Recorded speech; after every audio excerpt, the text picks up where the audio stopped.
पश्चिम बंगाल में चौथे चरण के मतदान के बीच पीएम मोदी ने चुनावी रैली की ममता सरकार पर जमकर हमला बोला। इस दौरान पीएम मोदी ने यहां पर कूच बिहार हिंसा का मुद्दा उठाया। पीएम मोदी ने कहा कि ममता हार रही हैं और इसलिए बौखलाहट बढ़ रही है।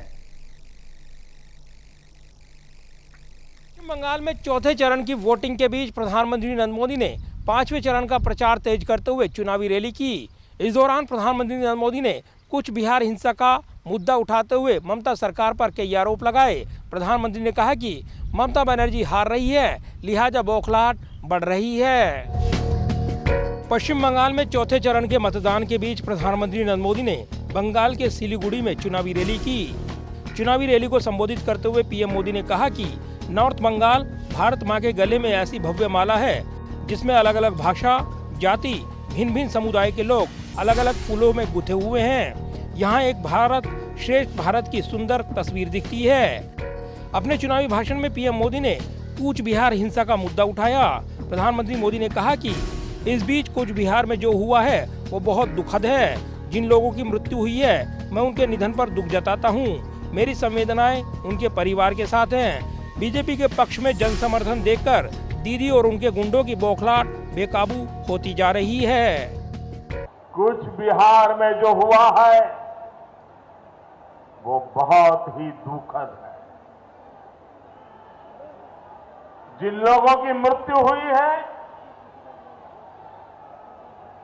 मैं उनके निधन पर दुख जताता हूं। मेरी संवेदनाएं उनके परिवार के साथ है। बीजेपी के पक्ष में जन समर्थन देखकर दीदी और उनके गुंडों में बौखलाहट हो रही है। आपकी कुर्सी जाते देख दीदी इस स्तर पर उतर आई है,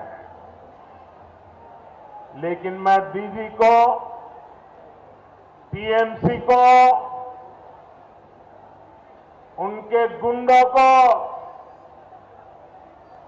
साफ साफ कह देना चाहता हूं, दीदी और टीएमसी की मनमानी बंगाल में नहीं चलने दी जाएगी। अपने चुनावी भाषण में हमलावर प्रधानमंत्री नरेंद्र मोदी ने कहा कि अपनी कुर्सी जाते देख दीदी इस स्तर पर उतर आई है। दीदी और टीएमसी की मनमानी बंगाल में नहीं चलने दी जाएगी। मेरा चुनाव आयोग से आग्रह है कि कूच बिहार में जो हुआ उसके दोषियों पर सख्त से सख्त कार्रवाई हो। अपने चुनावी भाषण में पीएम मोदी ने कहा कि बंगाल में दशकों से जिस तरह का राजनीतिक वातावरण बना दिया गया है वो बदलने का समय आ गया है। पीएम ने कहा कि अब बंगाल तोलाबाज मुक्त, सिंडिकेट मुक्त और कटमनी मुक्त बनेगा। पीएम मोदी ने आगे कहा कि ये हिंसा लोगों को सुरक्षा बलों पर आक्रमण करने के उकसाने के तरीके, चुनाव प्रक्रिया में रोड़े अटकाने के तरीके आपको बचा नहीं पाएंगे। आपके 10 साल के कुकर्मों से ये हिंसा आपकी रक्षा नहीं कर सकती। मेरा चुनाव आयोग से आग्रह है कि कूच बिहार में जो हुआ उसके दोषियों पर सख्त से सख्त कार्रवाई हो। और दीदी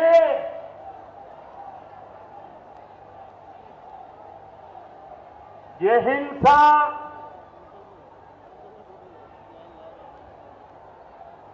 लोगों को सुरक्षा बलों पर आक्रमण करने के लिए उकसाने के तरीके, चुनाव प्रक्रिया में रोड़े अटकाने के तरीके, दीदी आपको नहीं बचा पाएंगे। अपने चुनावी भाषण में पीएम मोदी ने कहा कि मैंने सोशल मीडिया में एक वीडियो देखा। इसमें दीदी के करीबी बंगाल के पर्यटन मंत्री और यहाँ पास के ही विधायक लोगों को धमका रही हैं। पीएम ने कहा कि अगर बीजेपी को वोट दिया तो लोगों को उठाकर बाहर फेंक दिया जाएगा। ये भाषा, ऐसी धमकी आपको मंजूर है? पीएम मोदी ने कहा कि बंगाल के लोग यहीं रहेंगे। अगर जाना ही है तो सरकार से आपको जाना होगा। दीदी, आप बंगाल के लोगों की भाग्य विधाता नहीं हैं। पीएम मोदी ने अपने चुनावी भाषण में कहा कि बंगाल के लोग आपकी जागीर नहीं हैं। पीएम मोदी ने आगे कहा कि बंगाल के लोगों ने तय कर दिया है कि आपको जाना ही होगा। अपने भाषण में हमलावर प्रधानमंत्री ने कहा कि आप अकेले नहीं जाएंगी, आपके पूरे गिरोह को जनता हटाने वाली है। बहरहाल चौथे चरण के मतदान के बीच प्रधानमंत्री नरेंद्र मोदी ने पांचवें चरण के प्रचार को तेज करते हुए ममता सरकार पर जोरदार हमला बोला है। जाहिर है पश्चिम बंगाल में 8 चरणों के चुनावी मुकाबले में चौथे चरण में जबरदस्त हिंसा की खबर है और ऐसे में प्रधानमंत्री नरेंद्र मोदी ने अपनी चुनावी रैली में ममता सरकार पर जोरदार हमला बोला है। कैमरामैन विदर्भ के साथ प्रदीप कुमार, टोटल न्यूज़, दिल्ली।